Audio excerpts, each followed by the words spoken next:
Today, I wanted to bring these amazing authors, best-selling authors, and I know you guys recognize them. We have Tracey Michae'l Lewis-Giggetts, Rebecca Walker, Renee Watson, and Lucinda Roy.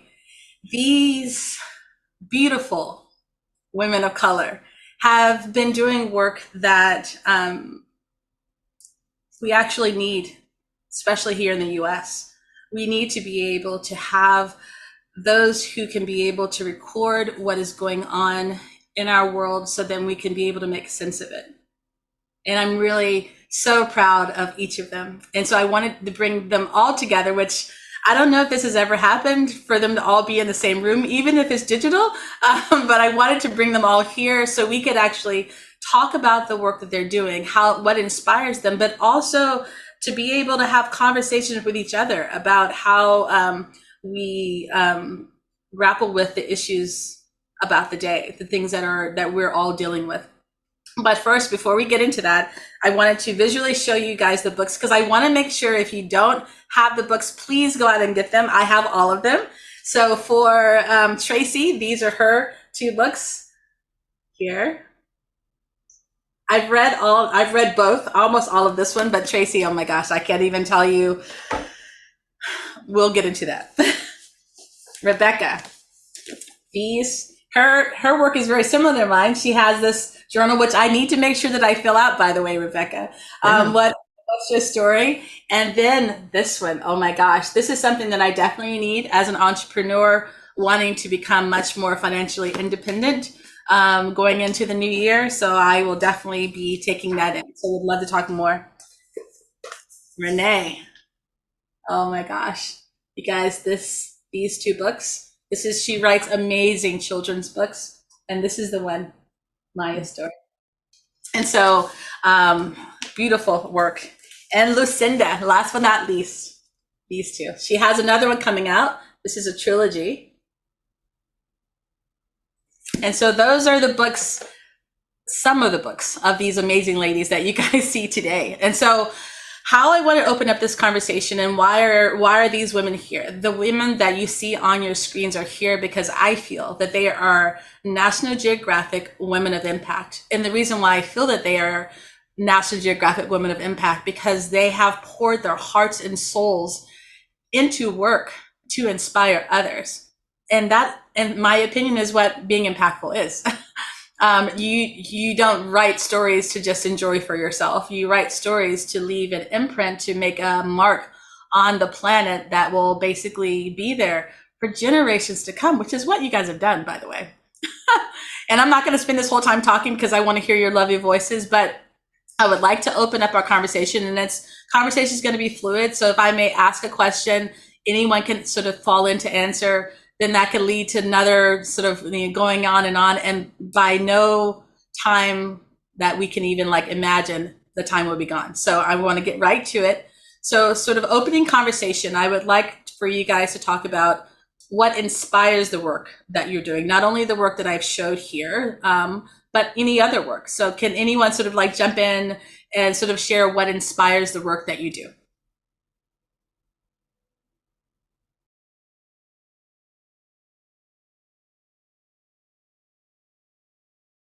I think that what inspires me most, Alysia, is the idea that I'm in many ways writing for someone who was kind of like me when I was young. I grew up very poor in London, and my father was Black, my mother was white, and it was a time when that was not fashionable in any way.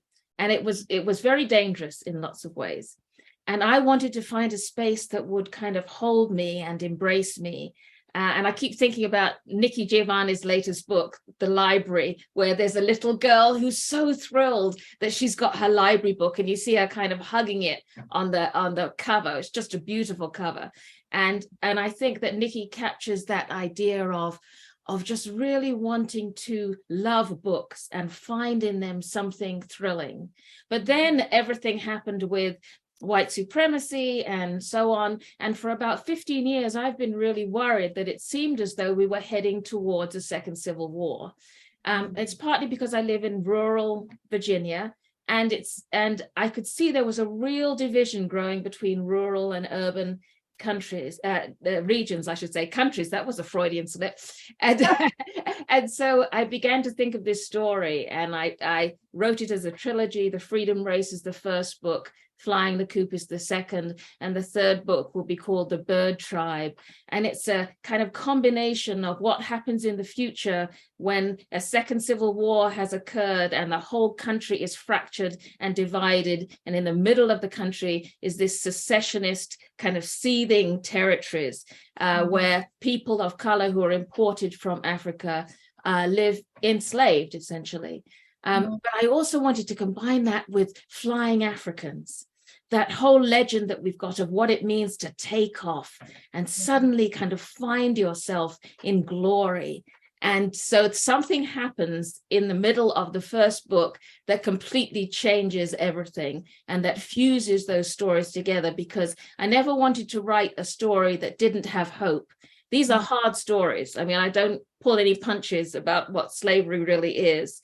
But I always wanted also to take people to a place where they would have hope. I feel as though as a teacher, I teach at Virginia Tech, that's what we do. We cultivate hope, and we have to keep doing that. It's a moral imperative. And so I hope that to some extent, these books, even though they are so raw and I think very much based in realism, still allow us to feel that sense of elevation and resurrection and delight.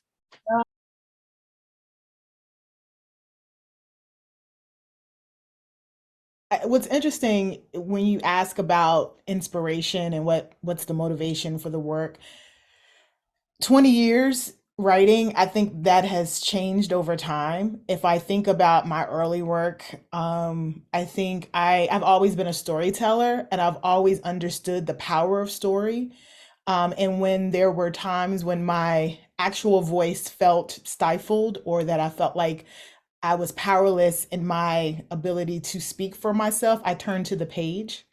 And the page was a way for me to say the things that I needed to say.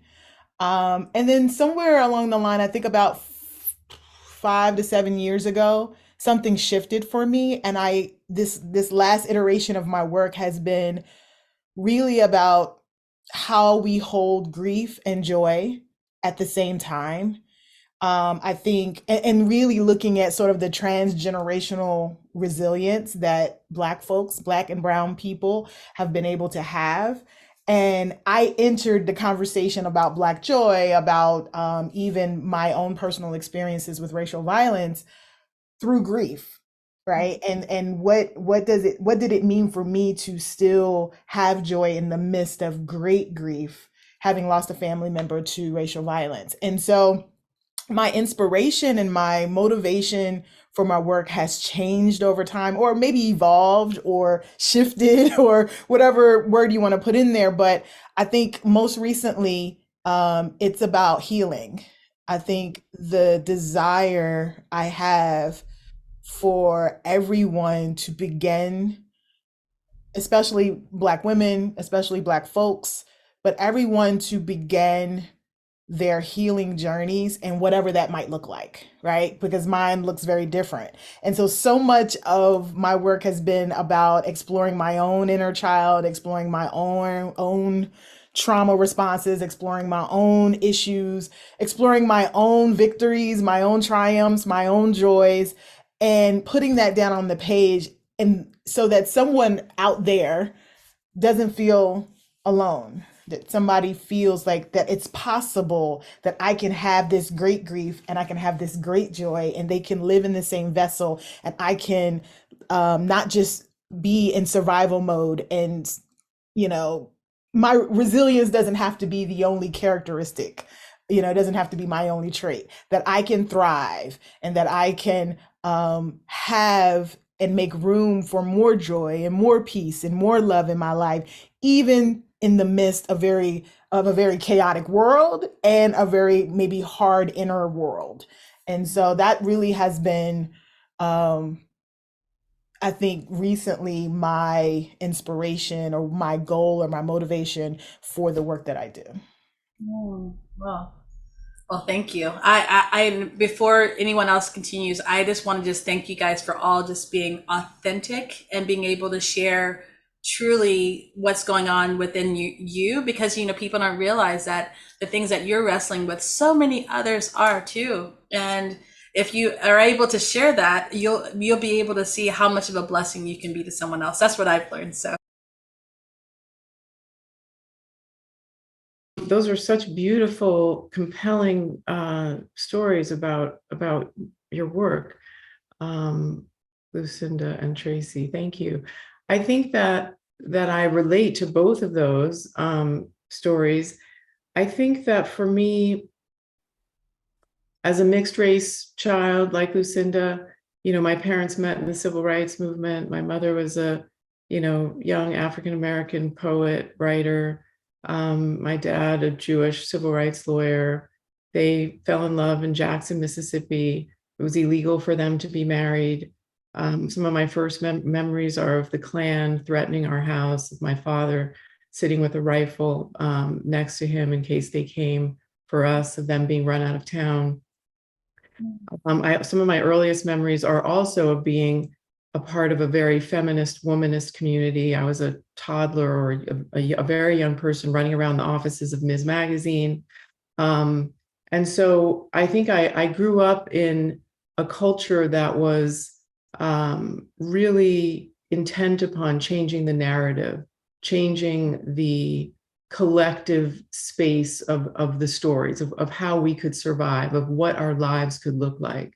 So my parents were saying that love could cross boundaries, could cross racial boundaries.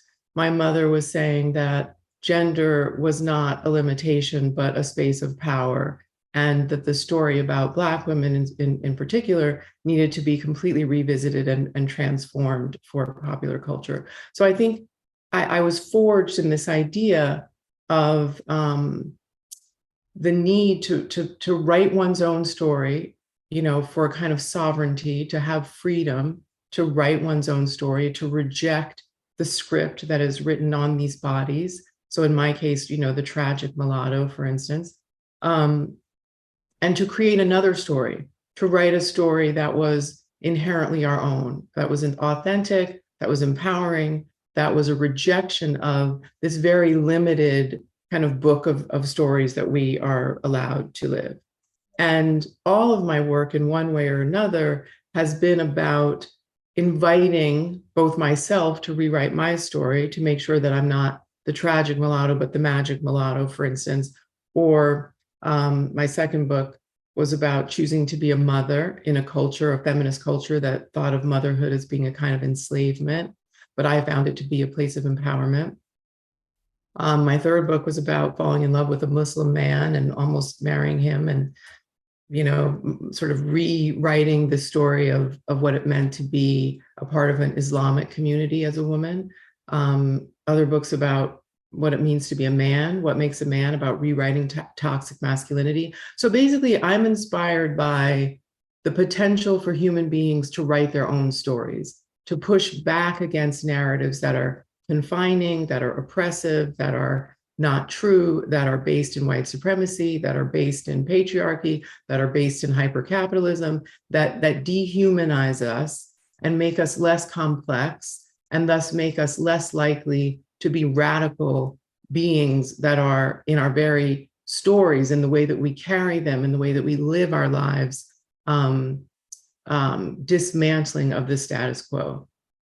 So I'm very inspired by that. I think that this kind of personal evolution and ability to write our truths, my personal journey to do that is connecting to a larger zeitgeist, a larger community of people who are also trying to rewrite their stories in order to have more freedom. So right now I'm thinking about the women in Iran, for instance, the women and men in Iran who are valiantly fighting to rewrite their stories as human beings. I think about them a lot these days. So that's, I'm inspired by that. They're trying to do something very, very radical, and that starts with understanding that they have been told who they are and they refuse to accept that story.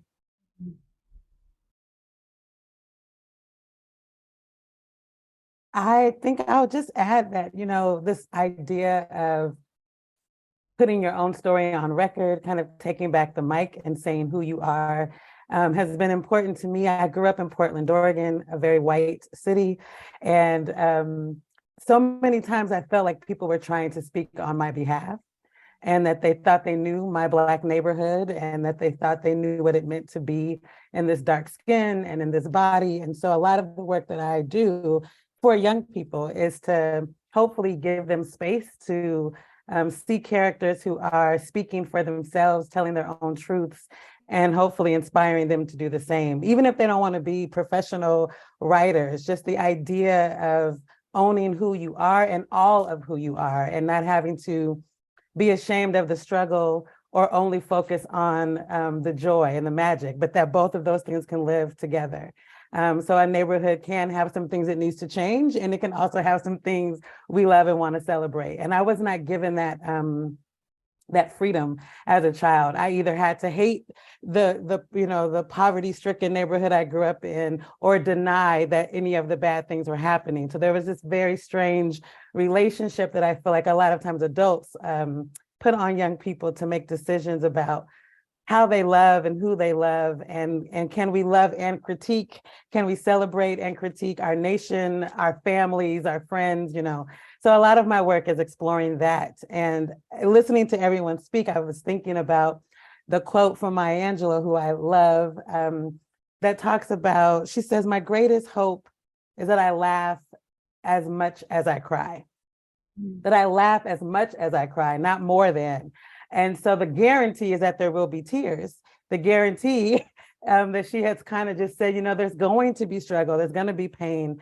I also want some joy. And so a lot of my work is in that space of acknowledging the struggle, the hardship, the pain, the frustration, but also making room for us to love and celebrate where we come from, and to hopefully help, especially because I write children's literature, to help young people be able to hold both things, that nothing has to be either or, and that a lot of times we're holding those things at the same time. And I learned that as I got older. So I'm hoping that young people can learn how to hold both of those things. And so I am inspired by that idea of letting all of our Blackness exist, and not being ashamed of any of it, and also not trying to be super power either. A lot of times, especially as a Black woman, we're not allowed to be angry or sad or frustrated. We have to be magical. We have to be, strong, and all of those things. And we're taught that as little girls. And so I'm also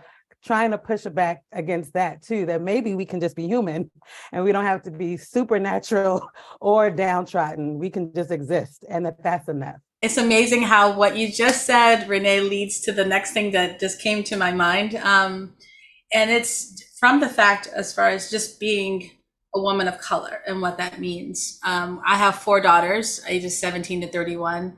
And of course, raising my daughters to sort of be all that they can be, to reach for the stars, but also at the same time, sort of preparing them for the world that they're going to go into. And so I'm curious as to how you guys have had some life, you have some life behind you, how you guys have navigated being able to sort of walk in the shoes of a woman of color amidst what's happening in our country, and still find it within yourselves to produce the beautiful work that you guys are doing. Because I know that it doesn't just like, oh, I just wrote this book. It doesn't come like that. I understand, because I know in the work that I'm doing, amidst just a day to day, that yes, I feel that I have found my purpose, but still life happens, elections happen, rulings happen, and you still are compelled to still go forward and live on purpose and do the work that you have been called to. So I'm wanting to see, how do you guys navigate that? Just as,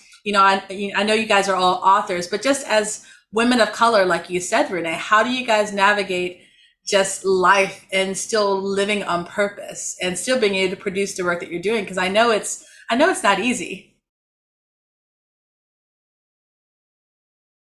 I open up Black Joy talking about self-compassion. And I, in hindsight, realized that the reason why that was my starting point for the book was because that was what, to answer your question, I was learning about, figuring out, was that I needed to have and needed to operate in a certain amount of grace for myself and a certain amount of self-compassion for myself. And I felt like that the key to experiencing joy, Black joy, was me being able to, and I was just thinking about this morning, so it's so funny that you're asking this question, acceptance, right? Self-acceptance allows me and opens up the opportunity for me then to accept circumstances and the chaos and even some of the really, really hard things that so many of us have experienced over the last few years. I love, love, love, love what Rebecca said about the freedom to write another story, because I think that was how I entered writing Black Joy. I found that I was the most free that I'd ever been, and I'd written plenty of books prior, right? But for some reason, because I was writing the story that was, the story that is, and the story that will be for me, because they're personal essays, there was a level of liberation that happened on the page that I had never experienced before. And I think, again, linking that back to my being open to self-compassion, my not buying the lies, what Renee was just talking about, not buying the lie of I can't feel the full breadth of human emotion, because if I am too angry, then I'm perceived as this, or if I'm too sad, then I can't press forward, as my elders would say, press toward the mark, and put everything aside and just no, I could give myself room to cry. I can give my self room to rage. I could give myself room to experience all of the emotions available to me. And so that self-compassion, that grace, that acceptance is how I try, and I don't always succeed, but I try to live my life now. And what's interesting about, my therapist saying to me, Tracey, what does joy feel like in your body? And me not being able to answer it, and me going on this journey of figuring out what joy feels like in my body, and then, writing about it, was that now I have a snapshot of what all those things, including joy, feels like, and I can call it up when I need it. So when I hear about another unarmed Black man being killed, or when I see that, women's rights are being taken and siphoned and stolen, when all of these things are happening, I can feel the rage, I can feel the grief, I can feel and I can act. I can also allow myself space to still have joy in my life, and to still have the love and peace and the things that, and also give myself space to not know what to do, right? Like, and I think sometimes people who might be watching this are like, well, you know what? I don't know what to do. Like, I'm stuck. Like, and that's okay too, right? Like, self-compassion means that you give yourself space to even not know, because once you accept, then that's when you can do the exploration, right? Go out and explore. So as a long-winded way to answer your question about, what for me as a woman of color, I've been able to hold on to in order to do this work. And it's been self-compassion, grace, acceptance, all those things. I think that there are a lot of women right now, Black and white, and who are feeling a sense of despair. I really think that. I see it among my friends and colleagues, and just with what the political situation has become, it is very difficult to deal with things like white supremacy and Nazism and the kinds of things that many people thought we'd put to bed. I don't think women of color thought we'd put it to bed. I think we always knew it was there, because there were certain things that we had to endure. I think often that despair is a kind of emotion that women of color can't indulge in. It's a kind of luxury. And you just have to kind of get on with living, partly because you're often raising other people, and you're teaching students, or you're nursing, or you're doing the kinds of things that are serving society, and you have to find a way to get through. I know when I was writing this trilogy and the Freedom Race, the first book in it, one of the things that I wanted to do, and this ties in with what you were talking about, Renee, and Maya Angelou.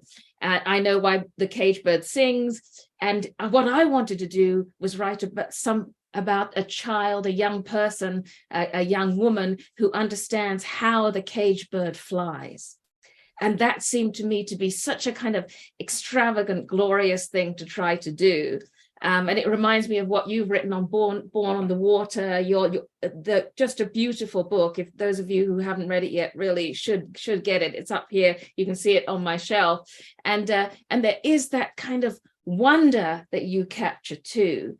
I feel as though that's what you're talking about, Tracey, is that joyousness that combines with grief. I've just written a children's book that I'll be illustrating next year, and it's about a young Black girl who loses someone she loves very much, the only person she has in her life.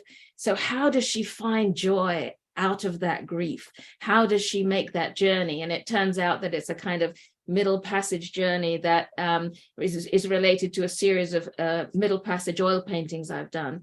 But I really think it's letting color back into your life, how hard it is to do that. And every time I turn on the TV, I don't know if you feel this, Alysia, everything's kind of in black and white in all kinds of ways.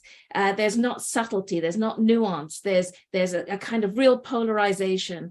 And learning to see the world in color again in a way that is celebratory and joyous is incredibly difficult to do. And I think the kind of people who are part of Nat Geo, for me anyway, are those people who care deeply about the world. Otherwise they wouldn't bother to read Nat Geo, they wouldn't bother to be a part of a group like this. They care about the world and they want to make a difference. And somehow or other, we have to recharge each other's batteries, which is what I feel all of you are doing today, so that we say afterwards, there's not going to be anything that can stop me. I mean, just try it, just try it. And I feel as though that's what we're doing with each other as sisters. I'm thinking so much about sisterhood, and in a very just practical way, that's who I lean on. I lean on my people. My mother, who's not with us anymore, my sisters, my good close friends, they are anchors for me. And that is who I go to when I'm feeling overwhelmed, when I'm feeling like I need to turn the news off, this is too much. You know, we get together, we talk, we cry, we pray, we encourage each other. And I go to my ancestors. There have been, so I always tell people, maybe you don't feel like you have anyone in your immediate family or in your neighborhood, in your church community that you actually feel like you can lean on and go to. There are so many women who have left their story for us to glean from and learn from and lean on. So I just feel like I have no other option. If I'm reading Lucille Clifton, and if I am understanding when she wrote poems about her hips and her brown skin and her nappy hair, there's no way I cannot feel empowered by that, because I know what was going on in the country while she was writing that before a hashtag about Black Girl Magic, right? So I'm leaning on the people who've come before me in a very real way, artists, writers, people who pushed back during times of great turmoil in our country. And then I'm also leaning on the very real people in my life who just love me. And we don't have to talk about art or changing the world, like big world. We talk about our little worlds and lean on each other and love each other. And that is also revolutionary and just as important, just caring for your neighbor and for the people you see every day. We talk a lot about big change and, I don't know, doing these big movements, but sometimes it's the smallness that matters and that gets me through anyway. And so, yeah, that's what I lean on when I'm feeling like discouraged and frustrated and sad. It's been a hard few years for many reasons, globally and personally in my life. And so when I think about how did I just get through all of that, it's because of poetry and the women in my life who called and checked on me and gone on long walks with me, those little things that matter just as much as kind of the bigger moments that we tend to think about when we talk about bringing change to the world. Lucille Clifton, you mentioned her, and she chose my poetry book years and years ago for the Eighth Mountain Poetry Prize, and she didn't realize at the time just how much I was struggling, and that the fact that she chose that meant so much to me through the years. And I was able to talk to her daughter just not long ago, just to say, do you know what your mother did? And there is that real legacy of passing things down that I think that you capture there, that often we don't realize that something we've said, like things that Rebecca said today, or Tracey has said today, or you've said today, Renee, or Alysia, will stick with me. And there will be things, therefore, that I will understand about my own journey that I didn't necessarily understand before we had this conversation. So the most important thing of all, it seems to me, is to keep talking. But sometimes when you're in despair, or you're really worried about things, or you're overwhelmed, it can be hard to build that bridge and make that journey. But it seems to me that today, I can see always why it's so important to do that. I'm resonating so much with what everyone has said. I'm not sure what I can add. I will say that I also very much lean into my ancestors, and every day think about what their lives were like, and I'm so grateful for the work that they did, even in just staying alive, in order to give birth to the next generation, to have hope that we would have a better life, to put so much into the future, you know, in just their very survival. So that's very helpful for me. And also, I'm a 25-year student of Buddhism. And I think that without a very strong spiritual practice, a Buddhist practice, a philosophy that can hold me, and that has a kind of, pillars of compassion, as Tracey said, not just for others, but for oneself. To have compassion for oneself is so important and so much a part of Buddhist teachings. To have equanimity, to understand that none of this is permanent, that things will always be changing every single second of every single day, forever. As my father, the civil rights lawyer, said to me just the other day, we were winning for a long time, and now we may be losing, but we will not win forever, and we will not lose forever. So this idea of impermanence is very helpful for me when I start to think, oh my God, this is it. Compassion, equanimity, just a sense of wanting to die a good death. His Holiness the Dalai Lama does poa practice, which means that he is doing a practice that envisions his own death every day. And people think that that's kind of macabre, but I have really found that that is an incredibly important teaching for me. What does it mean to die a good death? Because that's really the question of what does it mean to live a good life, And so it's helped me to organize my being in such a way that every day I'm doing something that is attached to a higher purpose, so that when I die, if it's tomorrow, if it's in an hour, if it's in 50 years, I will know that I have lived the way that I've wanted to live, and I will be free, And so a lot of that has to do not just with honoring the past and showing up in the present for the people that I love very much, but it also means putting out a vision for the future that can be powerful for others. And I'm thinking about Renee's work. I'm thinking about Lucinda's work. I also just finished a children's book, and it also is about joy and freedom and color and love. And it's a story about a mother and her son, because I am raising a Black son, an African-American son, who is 6'2", who, every time he leaves our home, I am worried about. It's one of the most difficult experiences of my life, being the mother of a Black son in America. And so for him and for us, this book is about our time. I raised him mostly in Hawaii when he was young, because I really wanted him to have the experience of being outside of an intensely racially polarized community. I think it was a good decision. Though he got bored and wasn't into the ocean, whatever. Anyway, we had many wonderful moments.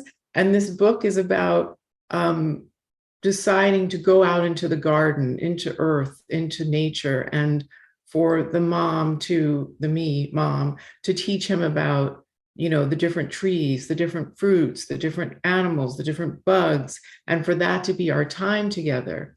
And I think that stories that are not about pain, so to speak, but are about love and connection and about beauty. I think beauty sustains me, as well as my practice, as well as hope, as well as the ancestors, the beauty of the natural environment, the beauty that artists create, the beauty, beauty heals, So I think, I lean into that and try to create visions for that, which is a part of joy. Joy and beauty are so linked to me. So those are a few of the ways that I get through, but it's tough. There's a lot of rage, there's a lot of fear. Again, I think that I am a part of the community of Black mothers. That is it is defining. It is life defining to be in this role and to worry the way that we have to worry every single day, and to have to strategize the way that we have to strategize every single day. So anyway, that's also part of what I do to survive, is to strategize. How can I create a world in which my son is going to be the most safe, if that's even possible, but to think about it in a very clear way. Through sharing our stories, we can inspire others. And so many times I think we get caught up in our day-to-day and we just live our lives and we just sort of just go about it, and not realizing that if we were to share aspects of our story to others, how that could actually be something that could fill them up and help them to go forward. We don't really see that sort of dynamic, that connection. And so that's part of the work that I'm doing. And you guys coming together today, you're doing that, exactly that. Because some people will probably look at you guys like, oh my gosh, they're completely untouchable. They can't relate to what's going on in my day-to-day. They would have no idea as to like my daily life. They're like beyond that. And so that's one of the reasons why I wanted to bring you guys together, to be able to share with the world that that's not true. That yes, you're producing and you guys are making this beautiful work, but you're human. You're human and you have feelings, you have families, you have those that are around you. One of the things I always say is that is so important in families, and then, expand that community. It's so important who we surround ourselves with.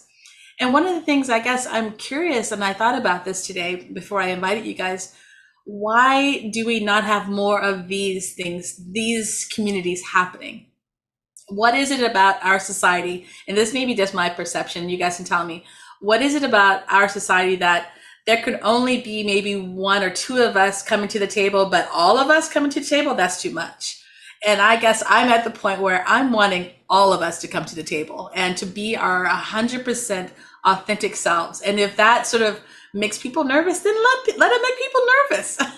I think for so much, you guys have all done your story mandalas, and so many times in our society, we only show up maybe two of those things, because showing up of all of the attributes is probably too overwhelming to some people. And I guess I'm at a point in my life, maybe mid-50s does that.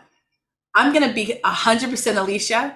And if my light is too bright, then I need you to wear shades. That's basically where I am in my life. And so I really would like for you guys to sort of speak to that, to speak to maybe you haven't dealt with that because of who you are and the acclaim that you have, and you can sort of be yourself. But can you just sort of speak to those who don't even think that where you are is even reachable, or don't even think that their stories even matter? So can you guys sort of speak to that?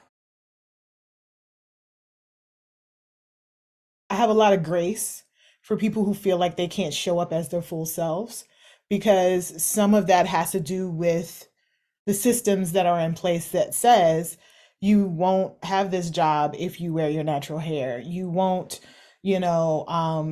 be able to have this part of your life flourish because of the way you speak, or, the way you think, or your ideas, or your religious practices, or who you love, or whatever, right? Like there are very real systemic barriers for Black and brown folks women, LGBTQ, queer folk, like it's like if you have been identified as part of a marginalized group, and I don't like to use that language, but if that's how you have been identified, then, or that's, it is real. And I will extend grace to anyone that says, yeah, that's fine for you, Tracey, but I have to go to work today and I got to put this wig on and I have to, do X, Y, and Z. And so I think some of the work has to do, if we're talking about like externally, has to do with the work that's required to dismantle these systems. So Nat Geo making DEI a priority is important. And, having community and Facebook groups and Instagram communities and all of these things where people can have a space to be themselves are important. I also think internally, we've internalized so many of those messages, right? And I always, like, we were just talking about the ancestors, and I always like to I'm sorry, I have notes on everybody's talking because I had to remember what everybody was saying. That's why I keep looking down. But like, I think someone mentioned, the ancestors being a driver.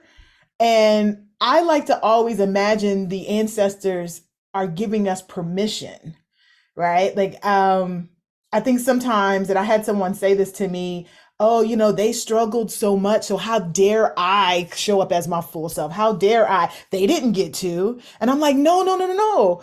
The ancestors gave us access, right? They struggled and gave us access, and now we take that access and we go heal. And we heal for the future generations who then will, heal a little bit more for us. And so they are giving us permission. So whenever I imagine that my ancestors, my great grandmother, my cousin Vicky, who a white man walked into the grocery store and decided that she should die that day, right? Like when I think about her as my ancestor now, she's telling me, go on. Yes, it's your because apparently it does not matter. There's no way that you can contort yourself. There's nothing that you can really do to prevent X, Y, and Z from happening. So I want you to go out there, my little cousin Tracey in New Jersey, go out there and be 100% yourself, right? And show up as yourself, because that is freedom. And I like to imagine that she's on the other side now experiencing the glory of freedom. And it's saying, I want this for you and you can have it there. So go, and I think if we can embrace that and we can return to our bodies, I think we're walk around so disembodied a lot of times. And, part of showing up as yourself is being comfortable with all the things that show up in your body, emotionally, spiritually, all those kinds of things. Then we can get there. But there's very real reasons as to why people don't feel like these types of communities are for them, or that they could show up as themselves. It's also true, though, don't you think, Tracey, that authenticity is dependent upon context? Mm-hmm. So I feel, this is a safe space. Mm-hmm. We're not always in safe spaces. I know because I'm in the world of this trilogy right now. When I wrote The Freedom Race and Flying the Coop, and now that I'm working on the Bird Tribe, one of the things that the characters have to do is perform differently in different spaces. There are some spaces that are just not safe, where you know that you are incredibly vulnerable. You cannot perform in the same way with the same kind of authenticity in those spaces. And I often notice that with my students too. I've been teaching for many decades, and I love to teach. And one of the things that I often see is exactly what you're talking about, Tracey, that sense of insecurity, especially among undergraduate students, who often feel, as women in particular, but also a lot of men too, that they don't, and trans students and non-binary students who really feel that they haven't yet earned the right to say who they are. Mm-hmm. And it's really important that we try to create those contexts that allows that to happen. And I think, Alysia, that's what you're talking about, where there will be these communities where people definitely feel, and all of us have them. Renee and I belong to one, I think, where there are these just wonderfully supportive communities where sisters are going to say, and so does Alysia belong to that, are going to say to each other, this is a place where you can be yourself.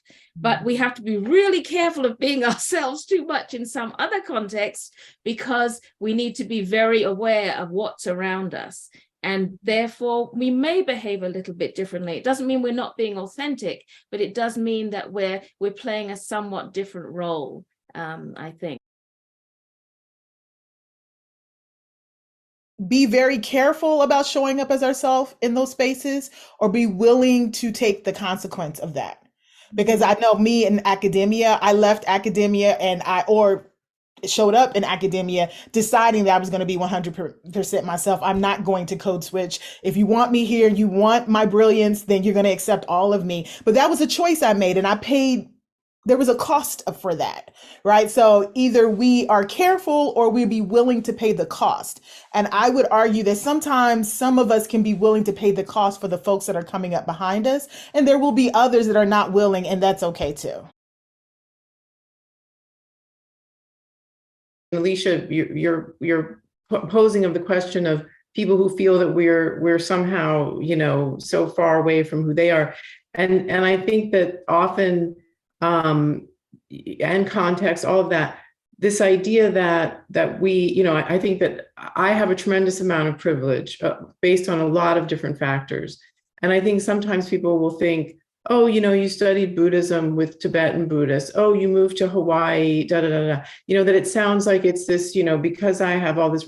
I actually had to pay prices for those choices, for many of my choices that people don't understand. And I think that is speaking to what Tracey is saying, that you show up as yourself, but there's a price often. And you have to really weigh whether your own sovereignty, your own personhood, your own freedom, your own sense of joy, the thing that allows you to survive and be who you are, is it worth that price? It's the price of the ticket. And speaking to Lucinda and what she's saying, there's triple consciousness for us. There's code switching, yes, but there's also a certain point where you have to say, am I willing to sacrifice X amount of dollars? Am I willing to sacrifice this incredibly important relationship that I have with a family member? Am I willing to sacrifice the respect of people who I may need in order to forward my career? Am I willing to take a chance that puts me outside of traditional modes of parenting, of making a living? I mean, it doesn't, for me, it has not mattered that I have come from a lot of privilege, right? It matters, but it doesn't matter as much as people think. So you even people with privilege, when they decide to go against that, you pay, and at some point, for me, the price was, what I gained in terms of who I am and how I can survive and how I have evolved as a human in order to be able to accept tremendous difficulty, tremendous obstacles, tremendous pushback, is a result of my ability to show up as I am and pay that price, because it allows me to be bigger than what I would lose. It allows me to be bigger than the old story. I am not that story. I am not those needs. I am not those sort of transactional gifts. I am bigger than that. So I can step into places that are terrifying and know that I will survive, because I have done that over and over and over again by showing up as my true self. So I think it's important for people, as Tracey is saying, to realize that there is a price, but that's a price, that is often, just tremendously, worth it. I mean, again, thinking of the women and men in Iran, I mean, they are paying a price right now that for so many of us is unthinkable. I mean, they're dying, they're being beaten, they're being tortured, people are being raped repeatedly. I'm thinking about Brittany Griner right now, who's deep in my heart. I'm thinking about her every day and the price that she's paying for being who she is and living in the life and her truth as a lesbian woman, basketball player, 6 foot, however many, and representing so much for so many of us, and the vulnerability of that position that she's taken. that we didn't think about. I mean, we did think about it, but we didn't think about it as deeply until right now, when she's having to pay this unbelievable price, for being herself. But the alternative is what? How do you discover yourself if you're not willing to pay that price? Who are you? And what value is that for the future? I try to live as large as I can. Again, what Tracey's talking about, the ancestors, they want us to be big. They want us to be bigger than they could ever be. I want my son to be big. I want him to be way bigger than I could ever be in who he is, and I want him to model that for the world and for his children if he has them. So, but he knows there's a price. So I think it's up for all of us to figure out what we can pay. We have to be careful of not expending so much energy in a context that does not appreciate us, which can definitely happen in academia. I think, Tracey, you would agree. You just don't want to expend energy that way if you feel that it's not going to ultimately benefit you and benefit the people around you. So that's why it's so difficult to decide and try to measure the context carefully. And I do think that it's something that all of us have learned to do. I mean, all women of color do that. Academia, politics, I mean, I've tried them all, I feel like. And I just have never been able, the DNC came to me and said, oh, why don't we support you in this run? And yes, I would support you. Yeah, well, yeah, but I don't want to be a politician. I mean, it's not big enough for me. I'm an artist, I'm a this, I'm a that. It wouldn't be true, And then academia, I've tried, I can go in and out. I can go and I do a talk, I can leave. But the idea of staying there is like, I would die. I'm so impressed. I'm so moved because we need you all to be there. These students are desperate for you. But I can't handle it, Beautiful space with students. There's nowhere more sacred or wonderful. There really isn't. They're amazing. Magnificent. They are like your son. I know. Oh, my son, who should be in college next year. Maybe he'll be in your class.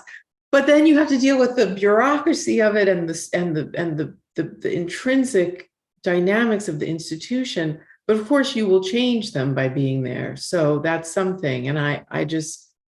Yeah, and I went through the mass shootings at Virginia Tech. And so I do understand just how awful things can be, especially in a society that has done things with guns that no sane society should ever do. So I do really understand that. But even more so, therefore, we need people who are going to be there, who are going to love the students. Thank you for doing that work. It's easy. I cannot believe that we're almost wrapped up in an hour. See how quickly it went? I told you guys how quickly it would go. Yes, it's important that we have our own sisterhood, people that we know, people that sort of are involved in our work on a daily. But do you see how important it is to open our hearts up to others?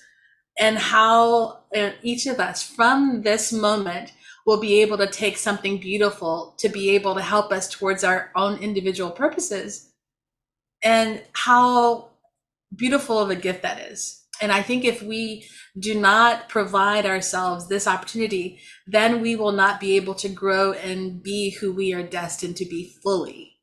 Maybe a little bit, but not fully, I feel. And I'm all about trying to be my full self, living in my full purpose. And I know that this work, even though I'm sort of just starting this journey, I am to do this work until I don't have breath anymore, as you said, Rebecca. I know that that is my work. And so it's something when you discover and find what that is, it's just such a beautiful thing when you know exactly why you're here. And so I just want to encourage each of you guys, just please reach out, maybe necessarily, not necessarily with me, but I would, of course, welcome all of you guys to come back. But I want to just encourage you guys to do all of your work, to be able to fill yourselves up, because you guys are giving so much to the world, and that you're leaving behind for generations to come. And I just want to just encourage you guys to just continue to be beautifully the way that you guys are, because you're all so amazingly beautiful. And I love the work that each of you guys are doing. I just want to thank each of you guys for all of your work.